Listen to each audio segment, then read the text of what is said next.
पण मला असं वाटतंय की या सगळ्या मागे अजून कोणीतरी, पण त्याने त्याचा गुन्हा कबूल केलाय. आता चला तुम्ही.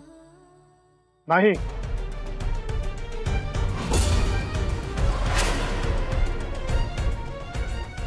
कावेरी कुठेही जाणार नाही.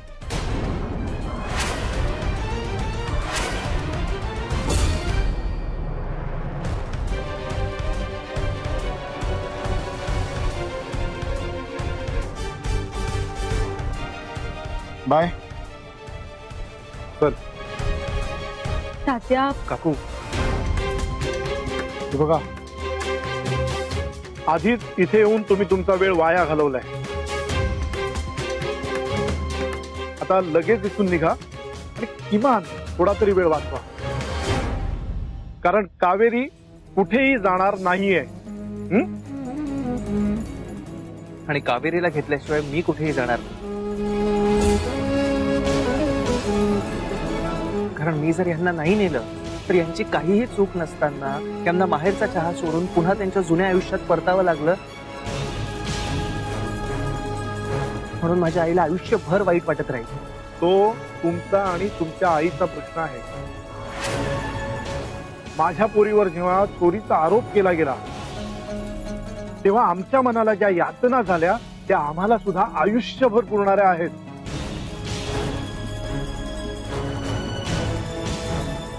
पण ठीक आहे, आता हा विषय वाढवू नका. मी पुन्हा सांगतोय, मी कावेरीला मुंबईला पाठवणार नाही. कळतंय? ऐका ना माझं प्लीज. चल बाय. हो, बाय. खरा गुन्हेगार सापडलाय, कोणाचे कळलं? तुम्ही ऐका तर तात्या. अहो माझं ऐकून तर घ्या. तात्या, तात्या.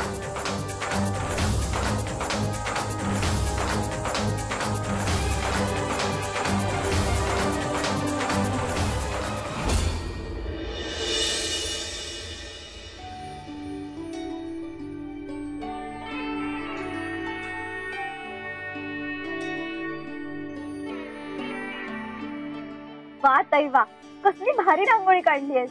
म्हणजे रांगोळी काढायची जर वर्ल्ड चॅम्पियनशिप ठेवली ना तर फर्स्ट प्राइज तुलाच मिळेल बघ. खूप मस्त आली आहे. तू पण काढतेस की छान रांगोळी? हो ग, पण शेवटी तुझा हात तो तुझा हात. तुला सांगू का, मी नेहमी रांगोळी काढताना तुझी आठवण काढायची. आणि आई तर नेहमी एखादं फूल नाही तर स्वस्तिक एवढंच काढून मोकळी व्हायची. पण आता तू आलीयस ना तर अंगणात छान रांगोळी आलीये. किती मस्त वाटतंय. ताई, तू आल्याने घराला खरंच घरपण आलंय. हो ना आई? घराला घरपण आलंय खरं, पण दरवेळी ती आल्याने जे चैतन्य असतं ना ते नाही.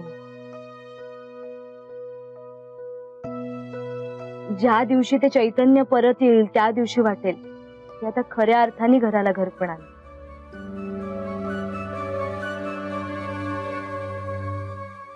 हे कावेरी, हे घे पैसे आणि मला मशिरी आणून दे. माझी मशिरी संपली. अगं आई, तिला कुठे सकाळी सकाळी दुकानात पाठवतेस तू? सुलभे, मशिरी सकाळीच लावतात, रात्री पाठवू तिला?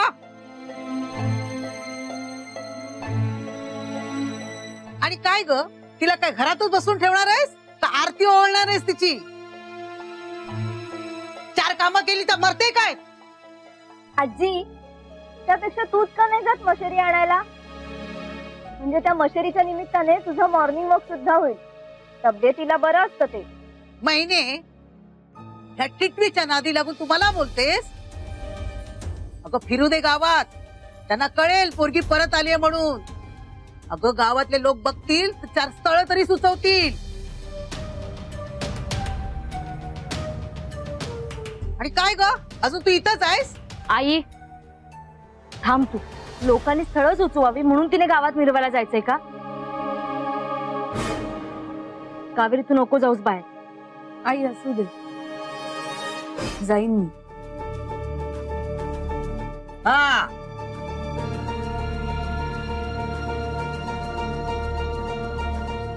आणि लवकर ये ग.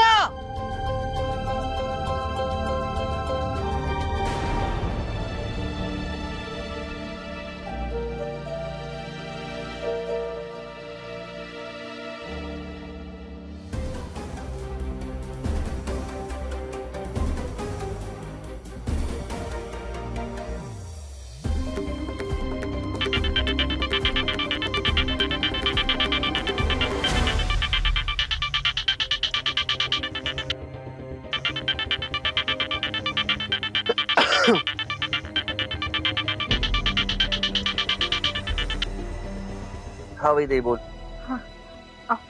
मी काय बोलू, तूच बोल. भेटली का काऊ? काय म्हणाली? काकू काय म्हणणार आहेत? ते मजेत आहेत. अच्छा, मग तू येतोयस ना तिला घेऊन? नाही म्हणजे निघालात का? कधीपर्यंत पोचाल तुम्ही? अजून निघालोच नाहीये तर पोचणार कसं? तात्या ऐकत नाहीयेत. काकूंना मुंबईला पाठवणार नाही असं म्हणतायत. मी त्यांना समजवण्याचा खूप प्रयत्न केला पण ऐकतच नाहीये. अरे मग तू का थांबलायस तिथे? तू ये की निघून. नाही, काकूंना इथून घेतल्याशिवाय मी कुठेही जाणार नाही. लिसन राज, हे बघ, आय कॅन टोटली अंडरस्टँड की तू हे सगळं रत्नमाला मॅडम साठी करतो, तुझ्या आईच्या इमोशन्सचा विचार करतो. तसं काऊ पण तात्यांची मुलगी आहे. तात्यांचं म्हणणं पण बरोबर आहे ना. आणि जर तात्यांना वाटत नसेल तिला इथे मुंबईला पाठवावं तर आपण तरी कसं आणणार आहोत तिला? आणि तसेही काऊला परत मुंबईत यायचंय की नाही ह्याचा पण विचार केला पाहिजे ना. तिचं काय म्हणणं आहे हेही लक्षात घ्यायला हवं आपण.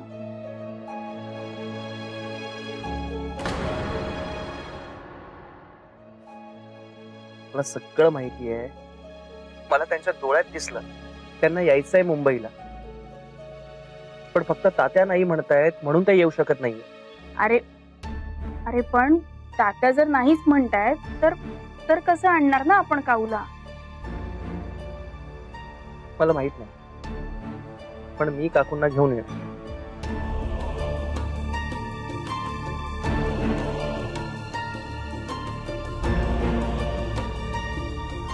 हॅलो हॅलो,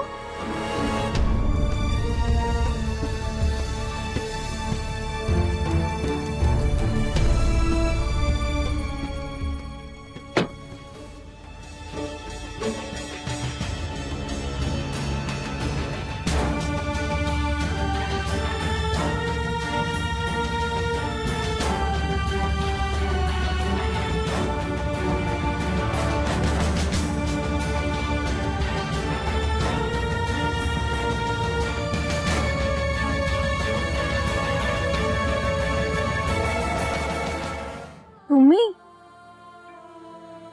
गेला नाहीत तुम्ही अजून? नाही, हॉटेलवर गेलो होतो पण रूम नाही मिळाली.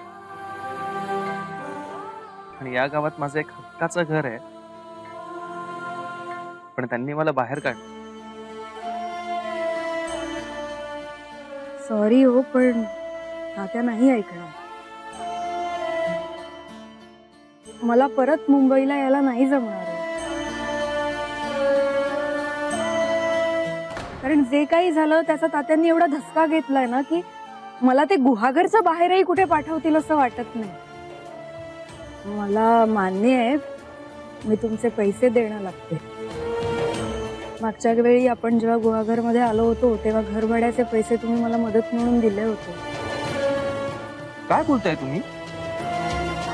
तुम्हाला असं वाटतंय की मी इथे तुमच्याकडून पैसे न्यायला आलोय? काय बोलताय? हो, पैशांपेक्षा पण असं काहीतरी आहे जे तुम्ही आयुष्यात आल्यावर मला आणि माहेरच्या चहाला मिळत होतं, ते न्यायला आलोय मी इथे. विषय असा आहे ना की तात्या खरंच नाही ऐकणार. काकू प्लीज एकदा तात्यांशी बोलून तर बघा. काय बोलायचंय?